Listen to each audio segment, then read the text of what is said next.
Osmania యూనివర్సిటీలోని arts కళాశాల వద్ద కాంగ్రెస్ ప్రభుత్వం ఏడాది పాలన పూర్తి చేసుకున్న సందర్భంగా కాంగ్రెస్ ప్రజాపాలన కృతజ్ఞత సభను టీపీసీసీ అధికార ప్రతినిధి చెనగాని దయాకర్ ఆధ్వర్యంలో నిర్వహించనున్నారు.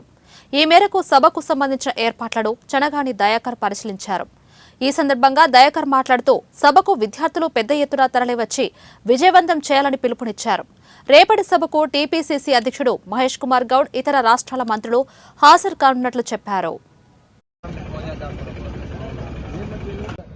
జీవితాల్లో వెలుగులు నింపినటువంటి ఈ ప్రజాపాలనకు కాంగ్రెస్ ప్రభుత్వానికి ఒక ధన్యవాదాల సభగా, ఒక కృతజ్ఞత సభగా, ఒక థ్యాంక్ఫుల్ సభగా, ఒక విజయోత్సవ సభగా దీన్ని ఒక ఏర్పాటు చేసి ఉస్మానియా యూనివర్సిటీ కేంద్రం నుంచి వేలాది మంది నిరుద్యోగులతోని ఈ ప్రభుత్వానికి జేజేలు పలకడానికి రేపు 21న సాయంత్రం 5 గంటలకు బహిరంగ సభను ఏర్పాటు చేయబోతా ఉన్నాం.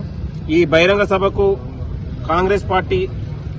కాంగ్రెస్ రాష్ట్ర అధ్యక్షులు పీసీసీ చీఫ్ మహేష్ కుమార్ గౌడ్ గారు, మంత్రులు, ఎమ్మెల్యేలు, ఎమ్మెల్సీలు, కార్పొరేషన్ చైర్మన్లు అందరూ కూడా పెద్ద ఎత్తున హాజరు కాబోతా ఉన్నారు. కాబట్టి ఈ యొక్క సభను కూడా అందరూ జయప్రదం చేయాలని కూడా కోరుతా ఉన్నాం.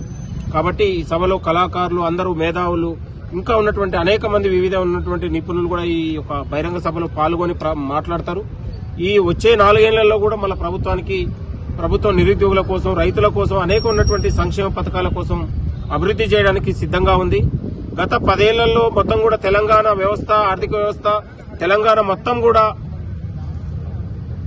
లూటీ చేయబడి కేసీఆర్ పాలనలో ఆగమైనటువంటి తెలంగాణను పునర్నిర్మాణం వైపు మళ్లీ నడిపించడానికి ఈ యొక్క ప్రజాపాలన రాష్ట్ర ముఖ్యమంత్రి రేవంత్ రెడ్డి గారు ప్రయత్నం చేస్తా ఉన్నారు. కాబట్టి ఈ యొక్క సభ ఈ ప్రభుత్వానికి మంచి ఒక మెసేజ్ ఇవ్వడానికి, నాంది పలకాలను కూడా యూనివర్సిటీ తెలంగాణలో ఉన్నటువంటి నిరుద్యోగ లోకానికి కోరుతా ఉన్నాం.